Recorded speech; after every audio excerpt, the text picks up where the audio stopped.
The European Union will provide Ukraine with €25 million for demanding the de-occupied territories and increase the number of Ukrainian armed forces personnel who will undergo training as part of the EU military assistance mission. Russia brought war back to Europe, but Ukraine keeps fighting back. Glad to announce to Prime Minister Denis Shmyhal that EU military assistance mission will train additional 15,000 Ukrainian soldiers, taking the total number of EU military assistance mission trained personnel to 30,000. Josep Borrell, High Representative of the European Union for Foreign Affairs and Security Policy, on Twitter.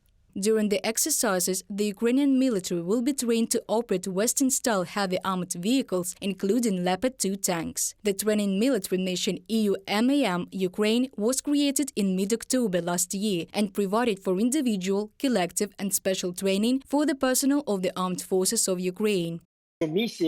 The mission has already clearly two directions. These are the repair and modernization of our weapons and the training of our specialists on Western models of weapons in order for these weapons to be put into operation, as they say. Putin expects that he will destabilize the solidarity of the EU, but we can say that financial stability is ensured for 2023. The stability of the armed forces of Ukraine is ensured. There are tools like the European Union Military Assistance Mission, which trains our specialists on NATO weapons. That is, there is no delay.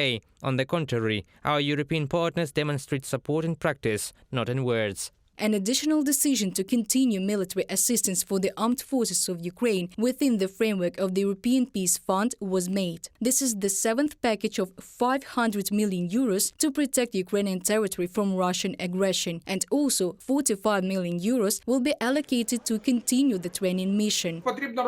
You need to understand that the EU is an organization that cannot manage funds, any money. It can only recommend, military assistance. The EU doesn't have its own armed forces, so they can only advise their EU members to provide arms or not. As for the European Peace Fund, it played a significant role at the very beginning of the Russian invasion in March 2022, when the Europeans gave Ukraine €1 billion for the purchase of weapons. After the adoption of the seventh package, the total contribution of the EU under the European Peace Fund for Ukraine will amount to €3.6 billion, the EU Council reported. Ukraine should get all the necessary military equipment and training it needs to defend its territory and its people from Russia's war of aggression. They are not just defending their country, they are also defending our common values and the basic principles of international law. Today's new measures send a clear message at a crucial time. We will continue supporting Ukraine for as long as it takes and as long as it is needed. Josep Borrell, High Representative of the European Union for Foreign Affairs and Security Policy, on the Council of the European Union website.